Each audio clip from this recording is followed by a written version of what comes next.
بالله السميع العليم من الشيطان اللعين الرجيم بسم الله الرحمن الرحيم الحمد لله رب العالمين والصلاة والسلام على أشرف الأنبياء والمرسلين وخاتم النبيين أبي القاسم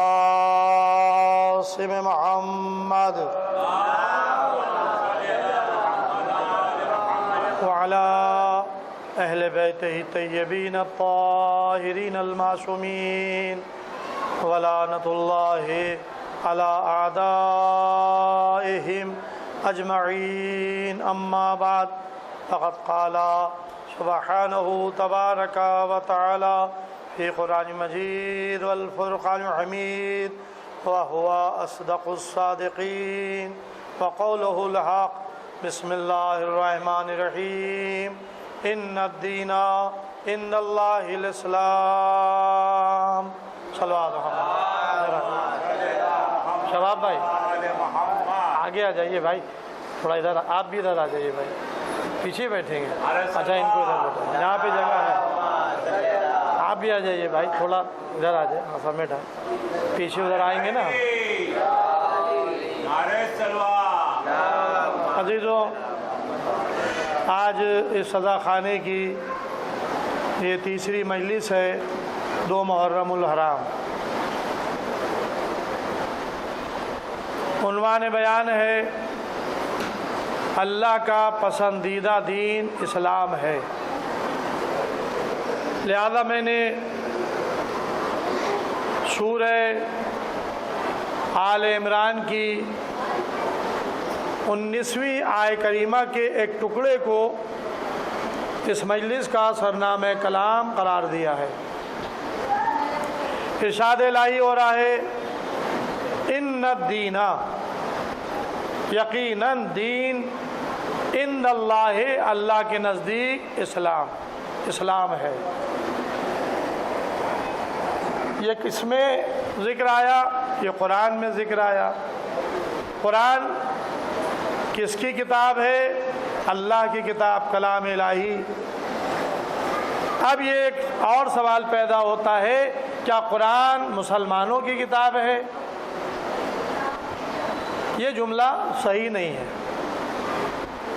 قرآن اللہ کی کتاب ہے یہ تو جملہ صحیح ہے لیکن قرآن مسلمانوں کی کتاب ہے یہ جملہ صحیح نہیں ہے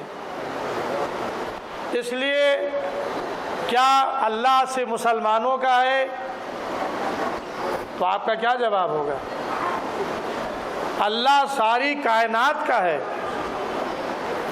اس نے ساری کائنات کو پیدا کیا ہے اس نے زمین و آسمان کو خلق کیا ہے اس نے انسانوں کو پیدا کیا ہے اس نے جنوں کو پیدا کیا ہے اس نے ملائکہ کو خلق کیا ہے اس نے 1,24,000 پیغمبروں کو خلق کیا ہے تو جب اللہ سب کا ہے تو پھر کتاب سے مسلمانوں کی کیسے ہوگی کتاب بھی سارے عالمین اور سارے انسانوں کی ہدایت کے لیے نازل ہوئی ہے صلوات محمد وعلیہ ظاہر ہے کہ یہ ذاکری کی لفاظی نہیں ہے یہ قرآن کی دلیل ہے میں قرآن سے دلیل دے رہا ہوں 2 مقامات میں نے دیکھے مخصوص اس کتاب کے لیے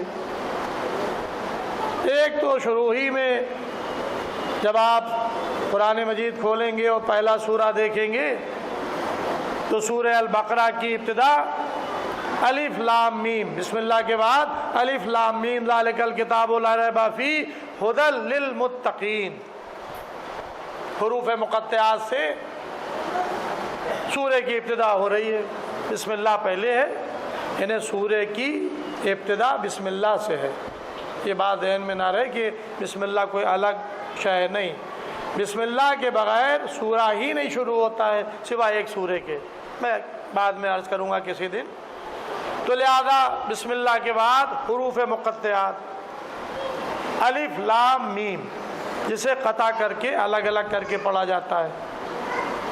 ہدل ذالک الکتاب لا ریب فی، یہ وہ کتاب ہے جس میں کوئی فی نہیں ہے، عیب نہیں ہے، نقص نہیں ہے۔ ہدل للمتقین، یہ کتاب متقین کے لیے ہدایت ہے۔ ایک تو یہ مقام ملا۔ پھر اسی سورہ بقرہ میں جہاں پر روزے کا حکم آیا ہے، اس روزے کے حکم کے فوراً بعد ماہ صیام کا ذکر آیا ہے، رمضان کا مہینہ، شہر رمضان الذی انزل فیہ القرآن، روزے کا حکم ہے۔ اور اس کے بعد پھر یہ بتایا جا رہا ہے کہ یہ رمضان کا مہینہ وہ مہینہ ہے جس میں اللہ نے قرآن کو نازل کیا۔ شہر رمضان الذی انزل فیہ القرآن ھدی للناس وبینات من الھدی والفرقان۔ تو آپ سچ بتائیے کہ اللہ نے اپنی کتاب کے لیے کیا جملہ استعمال کیا؟ ھدی للناس، یہ انسانوں کی ہدایت کے لیے ہے۔ تو بھائی جس کا اطلاق انسان پہ ہو رہا ہے، یہ قرآن اسی کے لیے ہدایت ہے۔ اب کوئی درندہ بن جائے، کوئی ظالم بن جائے، کوئی جانوروں سے زیادہ، درندوں سے زیادہ ظلم کرنے لگے تو یہ اس کی بات ہے، لیکن اللہ نے قرآن کے لیے کہا کہ ھدی للناس، یہ انسانوں کے لیے ہدایت ہے۔ جو انسانیت کے دائرے میں ہے، قرآن اس سے ہدایت حاصل کر سکتا ہے۔ صلوات محمد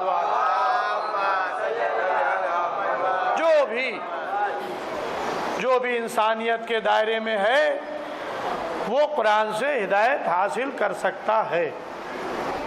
تو اس قرآن میں کس نے کہا؟ اللہ نے کہا۔ کل میں نے ذات الہی سے متعلق کچھ باتیں عرض کی تھی۔ آج بھی قرآن مجید کے ایک سورے کی ابتدائی آیت کا ذکر کرنا ہے اور دو واقعے قرآن سے عرض کرنا ہے اور پھر ربط مسائل، بس۔ یہ میں گھر سے سوچ کے چلا ہوں، اس لیے کہ میں اپنی طرف سے کوشش کر رہا ہوں کہ مجلس اختصار کے ساتھ ہو، آپ حضرات کا بھی زیادہ وقت نہ لوں، اور میری طبیعت بھی اس بات کی یعنی ساتھ دیتی رہے کہ میں اطمینان سے آپ کے سامنے پڑھوں۔ کل تھوڑا سا مصائب میں کمی ہو گئی تھی اور جو مصائب میں پڑھنا چاہتا تھا وہ پورے نہیں پڑھ سکا تھا، کیا مجبور تھا میں۔ بہرحال سورہ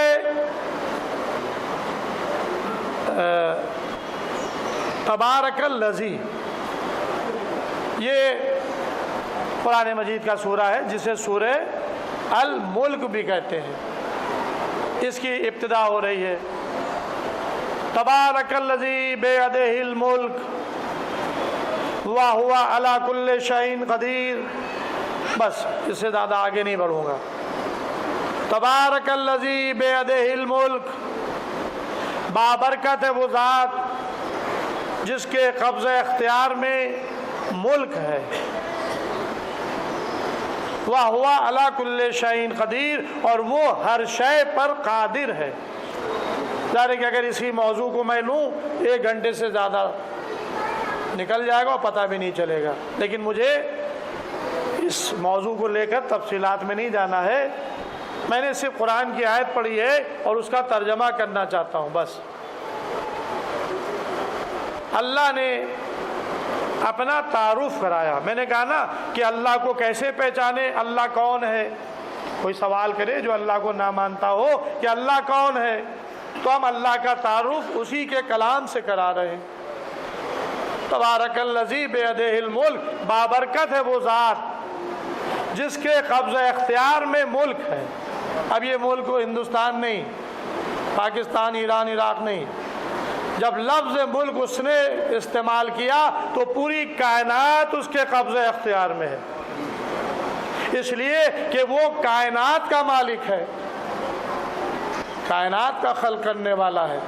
جب وہ کائنات کا خلق کرنے والا ہے، کائنات کا مالک ہے، تو جو جس کا مالک ہوتا ہے وہ اس کے اختیار میں ہوتا ہے۔ تو البیدہ الملک، جب اس نے کہا تو یہ کائنات سب اس کے اختیار میں ہے، دست قدرت میں ہے۔ وَهُوَ عَلَى كُلِّ شَيْءٍ قَدِيرٌ، اور وہ ہر شے پر قدرت رکھتا ہے۔ یہ ملک والے ہر شے پر قادر نہیں ہیں، مجبور ہیں۔ ابھی میں ایک بادشاہ کا ذکر کروں گا جو اپنے کو خدا کہلواتا تھا، پتہ چل جائے گا کہ یہ خدا کیسا ہے اور وہ خدا کیسا ہے۔ اب اس میں جو جملہ آیا وہ آیا وَهُوَ عَلَى كُلِّ شَيْءٍ قَدِيرٌ، یہ بہت زبردست جملہ ہے قرآن کا، اور وہ ہر شے پر قادر ہے۔ اب آپ سوچتے چلے جائیے، ایک نعرے صلوات پڑھیے تاکہ میں تھوڑا سا پانی پیوں۔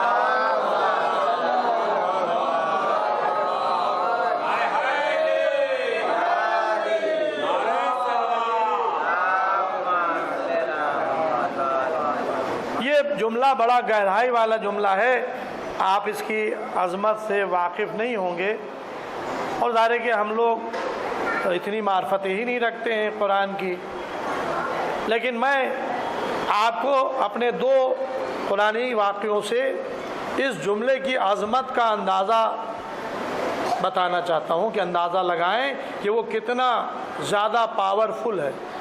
وَهُوَ عَلَى كُلِّ شَيْءٍ قَدِيرٌ، وہ ہر شے پر قادر ہے، پورا پاورفل، ذرہ برابر بھی کوئی بات اس کے اختیار سے باہر نہیں ہے۔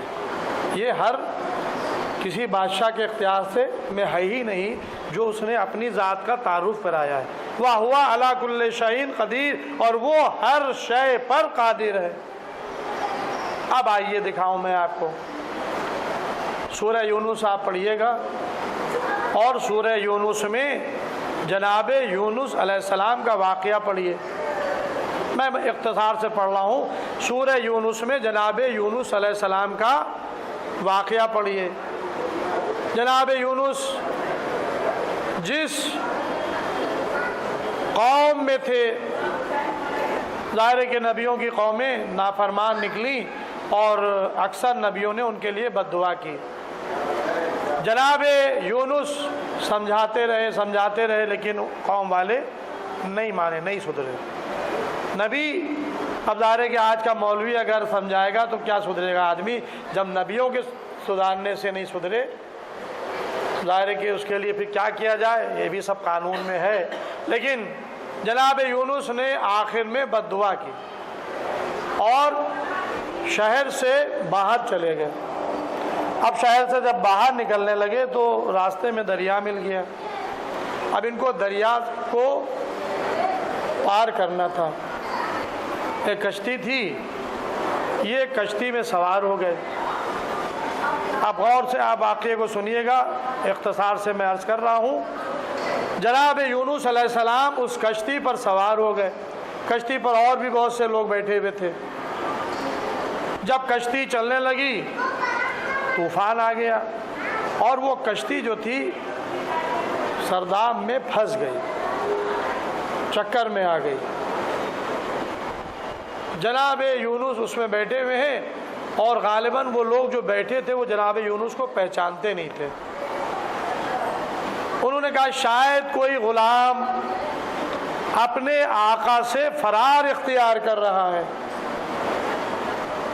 تو اب یہ کیسے پتہ چلے کہ وہ کون غلام ہے جو اپنے آقا سے فرار اختیار کر رہا ہے؟ یہ ان کا اپنے کوئی یعنی زمانے کا انداز ہوگا سمجھنے کا معاملات، جیسے ہم لوگوں کے یہاں بعض رسمیں جاری ہیں، ایسے ہی ہوگا اس وقت کے زمانے میں بھی۔ تو وہ قرآن دازی کی گئی، سب کے نام لکھے گئے اور وہ انہی کا نام آیا، جناب یونس کا، پھر ان کا نام آیا۔ تو سب نے ان کو پکڑا اور پکڑ کے دریا میں ڈال دیا تاکہ سب نجات تو پا جائے۔ یہی انہی کا نام آ رہا ہے اور یہی فرار اختیار کر رہے ہیں، لہذا سب نے مل کر ان کو دریا میں ڈال دیا۔ اب وہ مجھدار سے کشتی جو تھی وہ نکل آئی۔ ادھر دریا میں ایک مچھلی کو حکم خدا تھا کہ جیسے ہی دریا میں جناب یونس آئے نگل جانا۔ بہت بڑی مچھلی تھی، وہ ان کو نگل گئی۔ اب جناب یونس علیہ السلام جو تھے بطن ماہی میں چلے گئے، مچھلی کے پیٹ میں چلے گئے۔ اب وہ مچھلی ان کو لے کر چلی۔ روایات میں یہ ہے کہ وہ مچھلی ٹرانسپیرنٹ تھی، یعنی اندر تھے لیکن باہر کے ان کو حالات نظر آ رہے تھے، دکھ رہے تھے۔ یہ دریا کے اندر سمندر میں جو چیزیں تھیں وہ سب دیکھتے ہوئے چل رہے تھے۔ اب ذرا غور کریے گا، بڑا اہم واقعہ ہے یہ۔ 3 شب و روز جناب یونس مچھلی کے اندر زندہ رہے۔ اگر کوئی یہاں جانور نگل جائے تو انسان خوف سے ہراس سے ہی مر جائے گا، زندہ ہی نہیں رہے گا۔ اور یہ 3 شب و روز بطن ماہی میں رہے۔ پھر انہوں نے اللہ کی تسبیح پڑھی، سبحانک لا الہ الا انت انی کنت من الظالمین۔ جیسے ہی یہ تسبیح جناب یونس نے پڑھی، وہ مچھلی کنارے آئی، آ کے اگل دیا، یہ زندہ پھر باہر آ گئے۔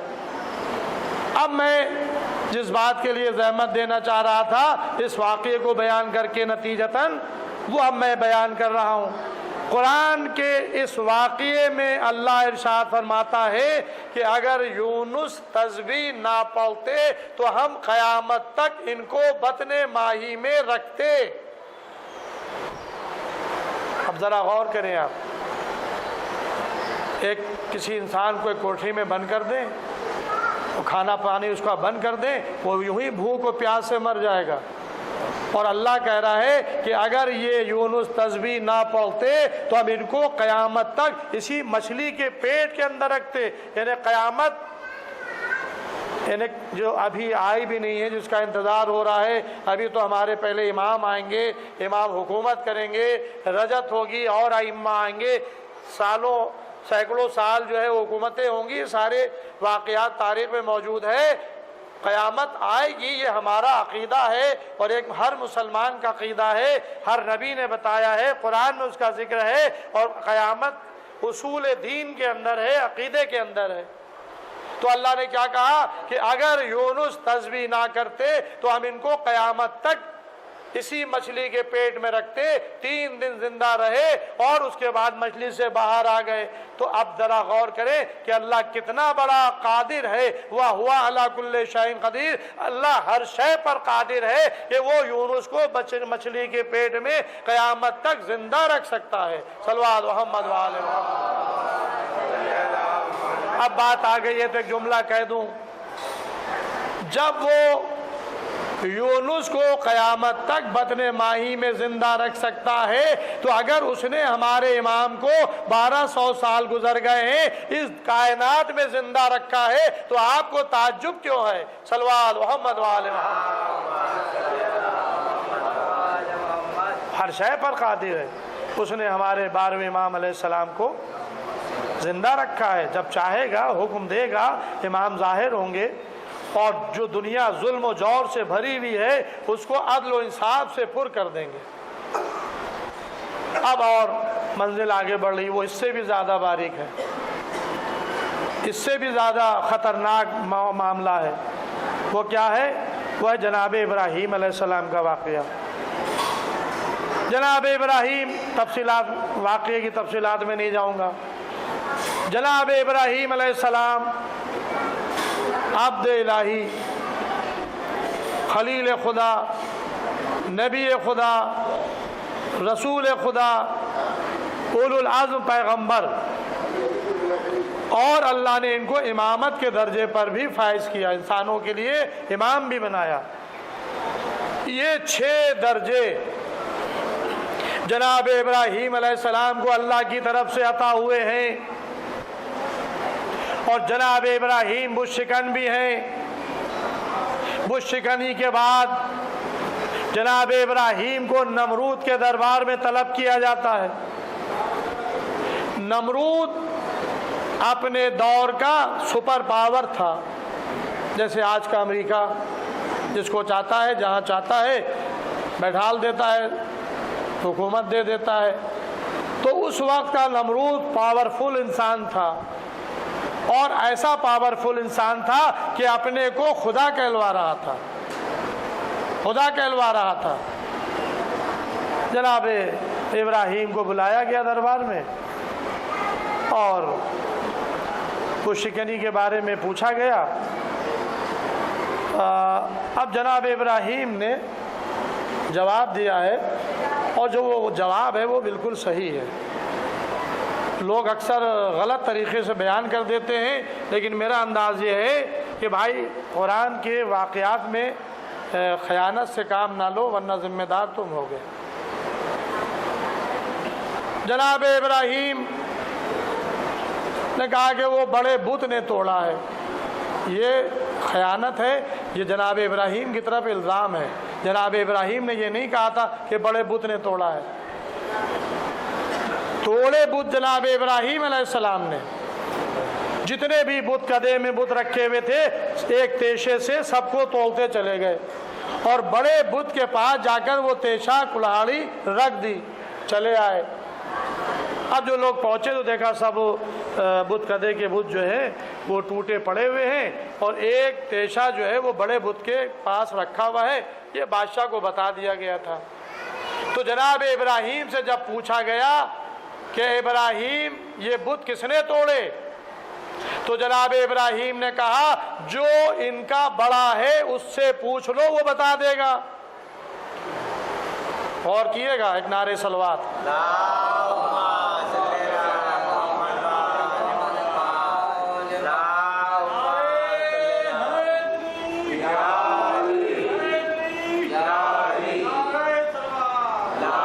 جناب ابراہیم نے جواب یہ دیا جو ان کا بڑا ہے اس سے پوچھ لو، وہ بتا دے گا۔ اب یہ جھوٹ نہیں ہے، یہ ہے انداز جناب ابراہیم کے کلام کا۔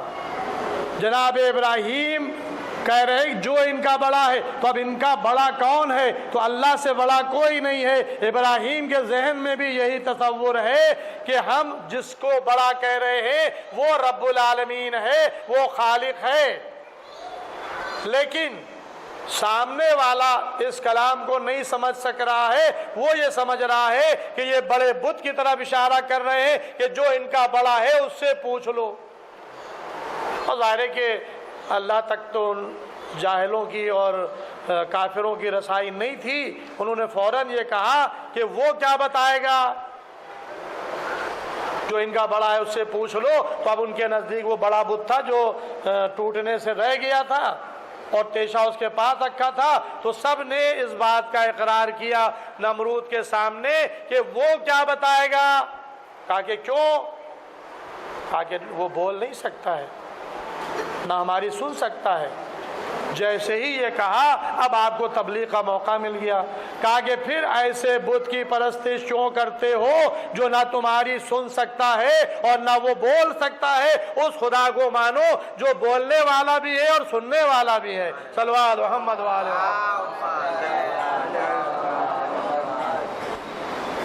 نمرود نے فوراً آرڈر دے دیا جلا دیا جائے۔ بھائی تم نے جلانے کا آرڈر دیا تھا، آگ لگا دی جاتی، ابراہیم اسی وقت چرمرا جاتے، جل جاتے۔ لیکن یہاں پر جلانا مقصد نہیں تھا، یہاں پر مقصد یہ تھا کہ ان کی ذہنیت کو بدل دیا جائے، خوف و ہراس میں مبتلا کر دیا جائے۔ اور جب یہ خوف و ہراس میں ہوں گے تو پھر یہ اپنے معبود حقیقی کو چھوڑ کر ہمیں خدا ماننے لگیں گے، سپر پاور ہمیں سمجھنے لگیں گے۔ انہیں اتنا دباؤ تو اب تاریخ کیا بتاتی ہے کہ آگ سلگائی گئی، لکڑیاں اکٹھا کی جا رہی ہیں، اور اتنی لکڑیاں منو ٹنو لوگ نظریں مارنے لگے، میرا یہ کام ہو جائے، اتنی لکڑی، میرا یہ کام ہو جائے۔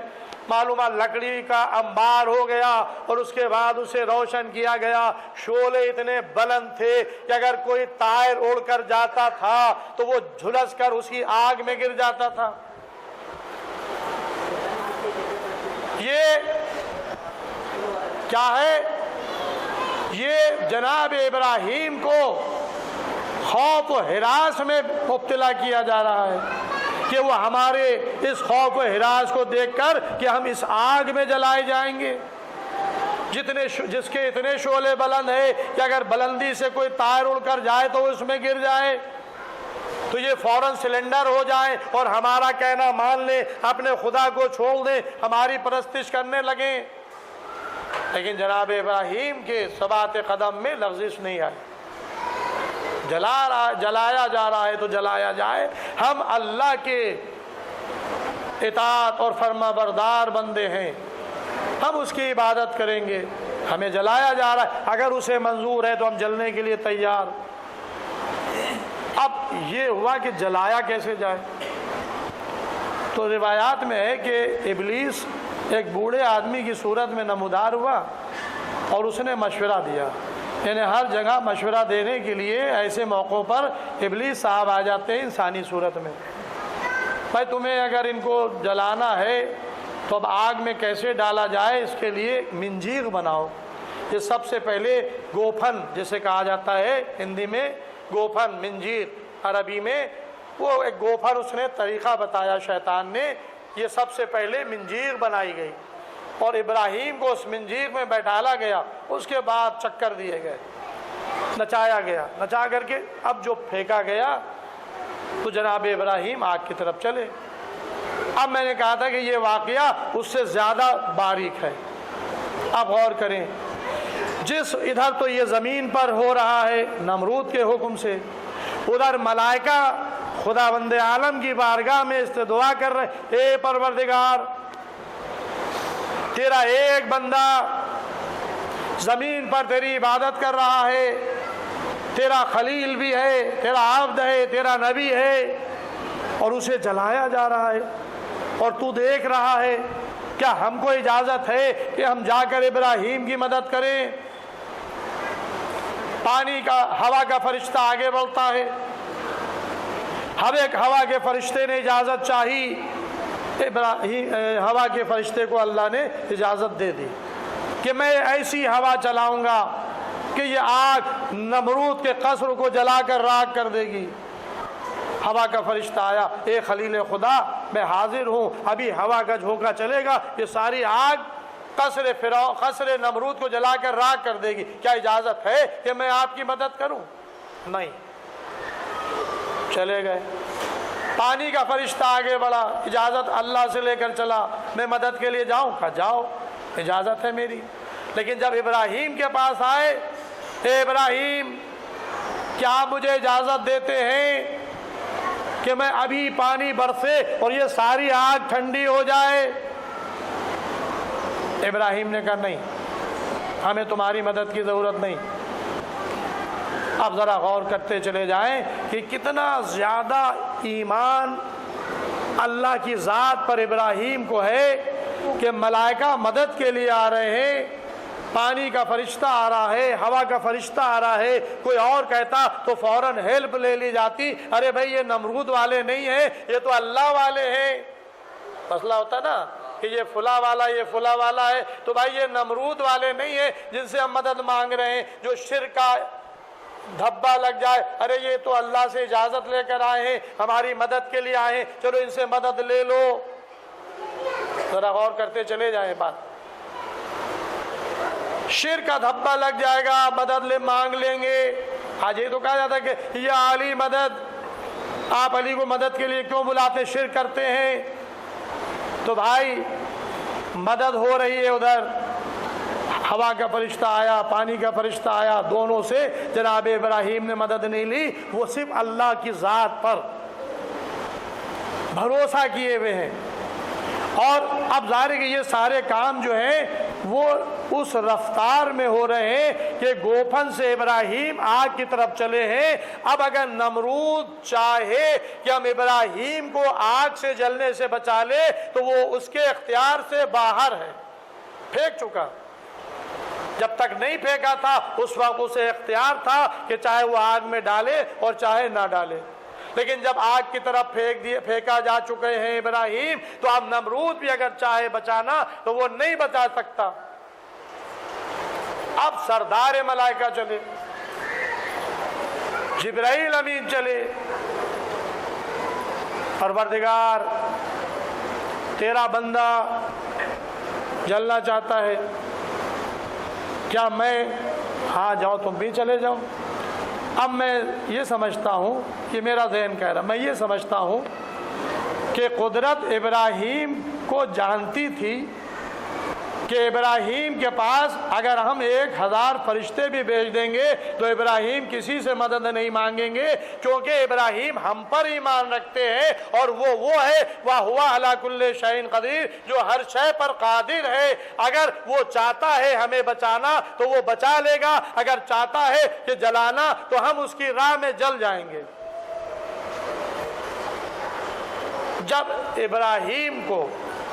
ابراہیم کے پاس جبرائیل جیسا ملک آیا، اے نبی خدا کیا کوئی حاجت ہے؟ کہا کہ حاجت ہے لیکن تم سے نہیں ہے، اور جس سے حاجت ہے وہ میری حاجت کو جاننے والا ہے۔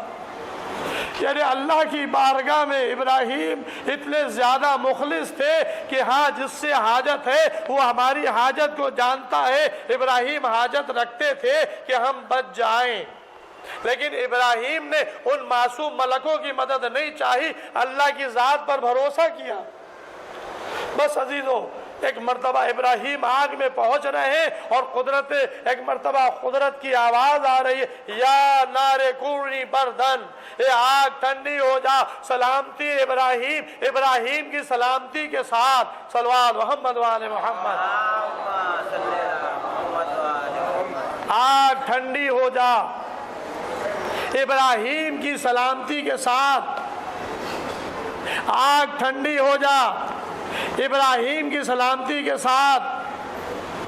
یہاں پر معصوم کا قول ہے کہ اگر اللہ یہ نہ کہتا کہ اتنی ٹھنڈی ہونا کہ ابراہیم سلامت رہے تو آگ اتنی ٹھنڈی ہوتی کہ اس ٹھنڈک سے ابراہیم ہلاک ہو جاتے۔ درمیانی رہنا، ابراہیم ٹھنڈک سے بھی ہلاک نہ ہونے پائے۔ اب ظاہر ہے کہ یہ کون کر سکتا ہے کہ آگ کا کام ہے جلانا، آگ کا کام ہے جلانا، لیکن ابراہیم جب آگ میں پہنچے تو وہ آگ ابراہیم کے لیے گلزار بن گئی، اور ابراہیم اس میں تسبیح الہی پڑھ رہے ہیں۔ نمرود مبہوت ہو گیا، نمرود والے دیکھتے رہے کہ ابراہیم کے لیے یہ آگ گلزار بنی ہوئی ہے۔ گلزار کے معنی جانتے ہیں؟ پھولوں کا باغ، چاروں طرف پھول جناب ابراہیم کے اگائے، اس کے درمیان بیٹھے ہوئے ذکر الہی کر رہے ہیں۔ ہاں عزیزوں، یہ منظر قدرت نے خود دکھایا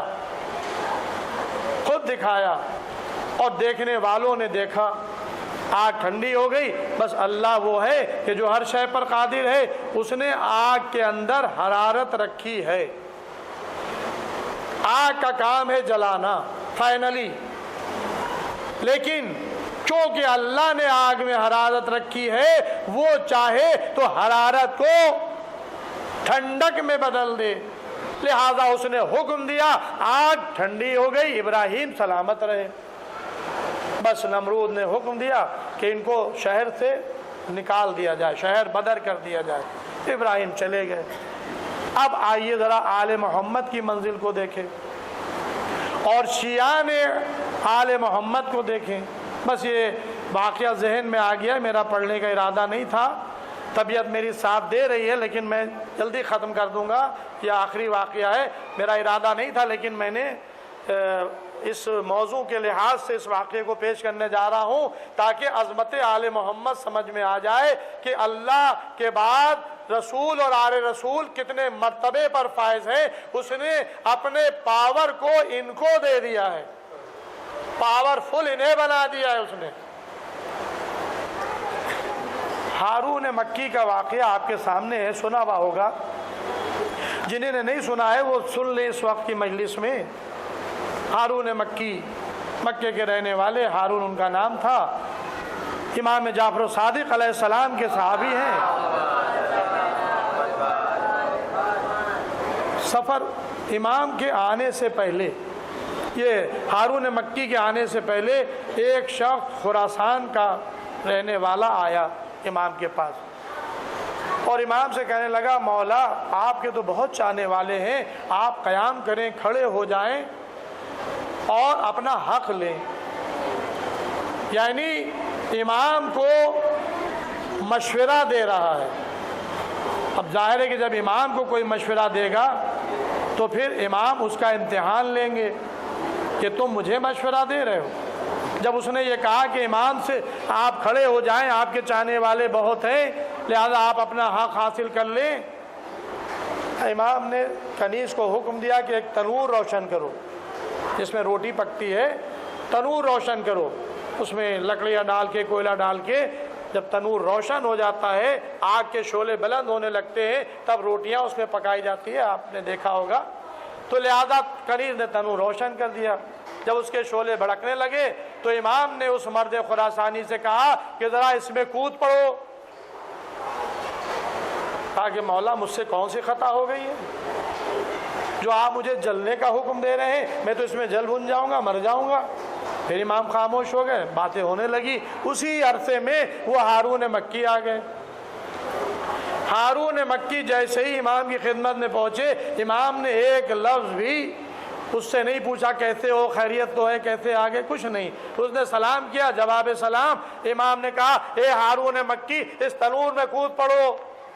اب دیکھیں شیعہ کیسا ہوتا ہے، امام کا چاہنے والا حقیقی کیسا ہوتا ہے. اس تنور میں کود پڑو. جیسے ہی یہ کہا، ہارون مکی نے یہ بھی نہیں کہا میں تو سفر سے آ رہا ہوں، آپ کی محبت میں آیا ہوں، آپ سے ملنے آیا ہوں، اور آپ مجھے جلتے ہوئے تنور میں کودنے کا حکم دے رہے ہیں. ہارون مکی نے بتا دیا کہ دیکھو اللہ کے بعد رسول کی اطاعت واجب ہے، اور رسول کے بعد امام کی اطاعت واجب ہے، اور یہ امام کی اطاعت مطلقاً واجب ہے بغیر کسی شرط کے. اب میرا امام کہہ رہا ہے کہ اس تنور میں کود پڑو، تو اب امام سے ہم یہ نہیں پوچھیں گے کہ کیوں کود پڑے. ہارون مکی گئے، تنور میں کود پڑے. امام نے کنیز سے کہا تنور کا طبق بند کر دو، ڈھانک دو. اس نے ڈھانک دیا. کچھ دیر کے بعد امام نے اس سے پوچھا، مرد خراسانی سے، بھائی یہ بتاؤ کہ اس مرد کا کیا ہوا ہوگا جو اس تنور میں ہے؟ کہا کہ بھائی وہ تو راگ بن گیا ہوگا. کہا کہ چلو آؤ دیکھیں. امام اس کا ہاتھ پکڑ کے تنور کے پاس لے گئے. اب جو تنور کا طبق اٹھایا تو کیا دیکھا کہ جناب ہارون مکی اس تنور کے میں بیٹھے ہوئے ہیں، اور آگ ان کے لیے وہ گلزار بن گئی ہے. صلوات محمد وآل محمد. یعنی ادھر اللہ کے حکم سے آگ گلزار بنی، حکم دیا گیا. قرآن کی آیت ہے، نص قرآنی ہے کہ یا نار کونی بردن، اے آگ ٹھنڈی ہو جا. میں بڑے ادب کے ساتھ، کیونکہ میری مجلس ریکارڈ ہو رہی ہے، پورے ورلڈ میں جا رہی ہے، یہاں کے مجمع کا میں خیال نہیں کرتا ہوں کہ کتنے لوگ آئے کتنے لوگ نہیں آئے ہیں، لیکن مجلس ریکارڈ میں کرا رہا ہوں اور یہ پورے ورلڈ میں جاتی ہے یوٹیوب کے اوپر، لہذا یہ میرا پیغام ورلڈ تک جا رہا ہے. جناب اللہ نے حکم دیا آگ کو، یا نارے کونی بردن، اے آگ ٹھنڈی ہو جا. پھر میں ریپیٹ کر رہا ہوں، قرآن کو جا کر پڑھ لیے کہ آگ کو حکم دیا اے آگ ٹھنڈی ہو جا. مجھے بتا دیے کسی روایت کسی کتاب میں کہ امام جعفر الصادق علیہ السلام نے کہا ہو اے آگ ٹھنڈی ہو جا ہارون مکی کے لیے. پوری ذمہ داری سے عرض کر رہا ہوں، حکم دیا تھا ہارون مکی کو اس جلتے ہوئے تنور میں کود جا. ہارون مکی کود گئے اور آگ گلزار بن گئی. یہ کیا ہے؟ یہ ہے امام کا ارادہ. امام ہارون مکی کو جلانا نہیں چاہتے تھے.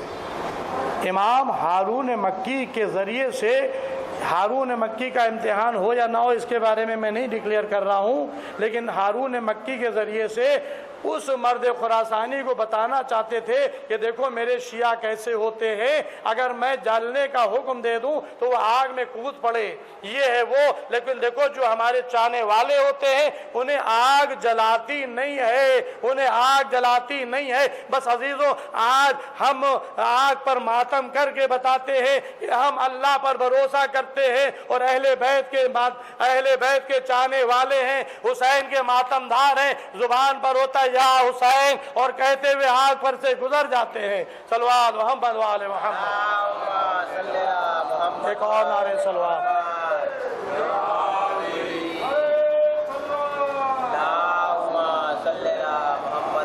بس عزیزو مجلس ختم ہو گئی، پڑھ چکا میں۔ یا حسین یا حسین کہتے ہوئے ہم آگ کے شعلوں پر سے گزر جاتے ہیں، اور آگ ہمیں گزر نہیں پہنچاتی، اس لیے ہماری زبان پر نام حسین ہے۔ روایات میں یہ ہے کہ نام حسین کی تاثیر یہ ہے کہ جب زبان پر یا حسین آتا ہے تو آنکھوں میں آنسو آ جاتے ہیں۔ یہ مظلوم امام، تفصیل کا موقع نہیں ہے، یہ امام حسین کا واقعہ ٹنڈم نہیں ہے، ایک ہی ہو گیا۔ اس واقعے کا علم اللہ کو تھا کیا ہوگا، لہذا تاریخ میں لکھا ہے کہ جناب آدم دنیا کی زمینوں کا چکر لگا کہ جب کبھی کربلا کی زمین پر پہنچے تو یہ غمگین ہو گئے۔ پوچھا کہ یہ کون سی زمین ہے جہاں مجھے کہیں ایسا غم نہیں ملا جو ایسا یہاں کر مل رہا ہے؟ کہا کہ یہ کرب و بلا ہے، یہاں پر آخری نبی کا نواسا شہید کیا جائے گا۔ پیر میں پتھر لگا، زخمی ہوئے، خون بہا۔ اللہ نے چاہا کہ جس زمین پر حسین کا خون بہے وہاں پر آدم کا خون بہے۔ عزیزوں، جب اللہ یہ چاہتا ہے کہ حسین کا خون اگر جہاں بہ رہا ہے وہاں آدم کا بھی خون بہے، تو اگر بنی آدم کا خون زنجیر و قمع کے ذریعے سے بہ رہا ہے تو آپ منع کرنے والے کون ہیں؟ تاریخ میں اٹھا کر دیکھ لیے کہ آدم کے پیر میں چوٹ لگی، پتھر سے ٹکرائے اور آپ کے پیر سے خون نکلا، اور اللہ نے کہا ہم نے چاہا کہ تم حسین کی مصیبت میں شریک ہو جاؤ۔ نوح کی کشتی سرداب میں آئی، زمین کربلا پر پہنچی، تفصیل کو چھوڑ رہا ہوں۔ جناب سلیمان کی بساط چکرائی، جناب موسیٰ آئے تو انہیں خبر کی گئی، جناب عیسیٰ آئے تو انہیں بتایا گیا۔ جو نبی کربلا کی زمین پر آتا تھا اسے زمین کربلا کے بارے میں، حسین کی شہادت کے بارے میں اللہ بتاتا تھا۔ بس عزیزو، تفصیلات چھوڑتے ہوئے میں ایک روایت پڑھ کر مجلس تمام کر رہا ہوں۔ آج 2 محرم وہ تاریخ ہے جب حسین وارد کربلا ہوئے۔ حسین کی سواری کا گھوڑا چلتے چلتے رکا۔ حسین نے گھوڑا بدل دیا، دوسرا لے لیا، وہ بھی آگے نہیں بڑھا، تیسرا لے لیا، وہ بھی آگے نہیں بڑھا۔ امام نے یکے بعد دیگرے 7 گھوڑے بدلے۔ جب کوئی گھوڑا آگے نہیں بڑھا تو آپ نے پوچھا کہ اس زمین کا کیا نام ہے؟ کسی نے کہا اسے شط فرات کہتے ہیں۔ کہا کہ کوئی اور نام ہے؟ کہا کہ اسے نینوا کہتے ہیں۔ کہا کہ کیا کوئی اور نام ہے؟ کہا کہ ہاں اسے غازریہ کہتے ہیں۔ پھر امام نے پوچھا کیا کوئی اور نام ہے؟ کہا کہ ہاں اسے کرب و بلا بھی کہتے ہیں۔ بس جیسے ہی کرب و بلا کا نام آیا امام گھوڑے سے اتر آئے، کہا کہ بس یہی میری منزل ہے، یہیں پر میرے خیام لگیں گے، یہیں ہمارا خون بہے گا، یہیں ہم قتل کیے جائیں گے۔ یہ کس کی زمین ہے؟ کہا کہ بنی اسد کی زمین ہے۔ کہا کہ اس کو بلاؤ، بنی اسد کو بلاؤ۔ بنی اسد کو بلایا گیا۔ کہا کہ ہم یہ زمین خریدنا چاہتے ہیں۔ کہا کہ فرزند رسول، ہم آپ کو زمین دینے سے انکار نہیں کر رہے، لیکن ہم ایک بات عرض کرنا چاہتے ہیں۔ ہم نے اپنے بزرگوں سے سنا ہے کہ جو نبی بھی یہاں آیا وہ مصیبت میں مبتلا ہوا۔ ہم نہیں چاہتے کہ آپ اس زمین پر رکیں تاکہ کوئی مصیبت میں آپ مبتلا ہو۔ انہیں گویا یہ بات مشہور تھی، کربلا کی سرزمین پر رہنے والے قریوں کو یہ معلوم تھا کہ یہ زمین کرب و بلا وہ ہے کہ جہاں پر جو نبی آتا تھا وہ مصیبت اور مصائب میں گرفتار ہوتا تھا۔ تو امام نے عجیب جملہ کہا کہ بنی اسد، یہ زمین کربلا ہمارے لیے پیدا کی گئی ہے اور ہمیں اس زمین کے لیے پیدا کیا گیا۔ بنی اسد نے خوشی خوشی وہ زمین امام حسین کو سونپ دی۔ بس عزیزوں، امام نے وہ زمین خریدی، اس کا بے نامہ ہوا، باقاعدہ اس کے درہم و دینار دیے گئے۔ اس کے بعد امام نے حکم دیا کہ خیام فرات کے کنارے لگائے جائیں۔ فرات کے کنارے خیام لگے، لیکن فرات کے کنارے خیام لگے نہیں رہے۔ عزیزوں، اب یہاں پر تاریخ میں ملتا ہے، بس یہ روایت ختم ہو رہی ہے اور مجلس تمام ہو رہی ہے، روایت میں ملتا ہے کہ جب بنی اسد نے کربلا کی سرزمین امام حسین علیہ السلام کے ہاتھ فروخت کر دی تو امام حسین علیہ السلام نے 3 شرطوں کے ساتھ وہ زمین پھر انہی کو ہبہ کر دی۔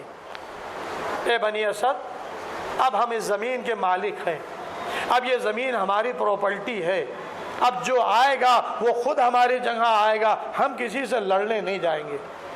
یہ زمین ہماری پراپرٹی ہے، لیکن ہم تمہیں یہ ہبہ کر رہے ہیں، تمہیں دے رہے ہیں، لیکن 3 شرطوں کے ساتھ۔ وہ شرطیں امام نے بتائی، کیا بتائی؟ پہلی شرط یہ ہے کہ جب ہم قتل کر دیے جائیں تو ہماری لاشوں کو دفن کر دینا۔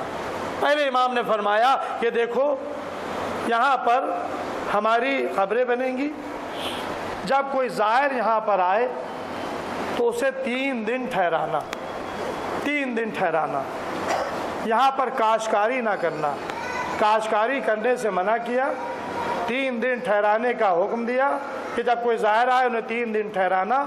یہ 2 شرطیں، اور تیسری شرط یہ کہی کہ دیکھو جب ہم قتل ہو جائیں تو تم آنا اور آ کر ہماری لاشوں کو دفن کر دینا۔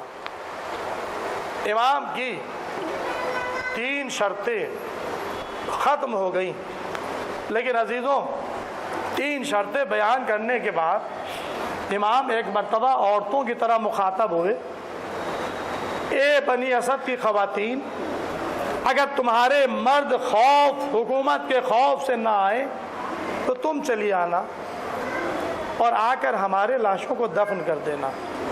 پھر تاریخ میں ملتا ہے کہ بنی اسد کی عورتوں کے اور مردوں کے ساتھ کچھ چھوٹے چھوٹے بچے آ گئے تھے، اپنے ماں باپ کی انگلی پکڑے ہوئے، اور آنے کے بعد امام ان بچوں کی طرح مخاطب ہوئے اور کہا کہ اے بچوں، اگر تمہارے ماں باپ نہ آئے تو تم کھیلتے ہوئے آنا، ایک مٹھی خاک ہمارے لاشوں پر ڈال دینا۔ بس مجلس تمام ہو گئی۔ میں کہوں گا آقا یہ آپ نے بنی اسد سے وصیت کی، آئیے آ کے دیکھیے، ارے جب محرم کا چاند نمودار ہوتا ہے تو ہم تعزیے اپنے گھروں میں رکھتے ہیں، عاشورہ کے دن تعزیے اٹھاتے ہیں، چھوٹے بچے سروں پر لے کر جاتے ہیں اور جا کر کربلا میں دفن کرتے ہیں۔ انا للہ وَإِنَّا إِلَيْهِ رَاجِعُونَ، رضاً بِقَضَائِهِ وَتَسْلِيمًا لِأَمْرِهِ۔ پروردگار اس مختصر سی عبادت کو قبول فرما، اور اس پر جہاں جا بھی شیعان حیدر کرار ماتمدار مظلوم کربلا ہے، ان کی جان، مال، عزت، آبرو، ناموس کی حفاظت فرما۔ جو لوگ بیمار ہیں ان کو شفاء کامل عطا فرما، جو لوگ قرض دار ہیں ان کو بار قرض عطا فرما، جو لوگ بے روزگار ہیں ان کو روزگار عطا فرما، جو لوگ کاروبار کر رہے ہیں ان کو کاروبار میں برکت عطا فرما، جو مومنین قید میں ان کو رہائی ہو، مقامات مقدسہ کی حفاظت فرما، ہمارے زمانے کے امام کے ظہور میں تعجیل فرما، ہم لوگ کا شمار امام کے ناس و مددگاروں میں فرما۔ ماتم حسین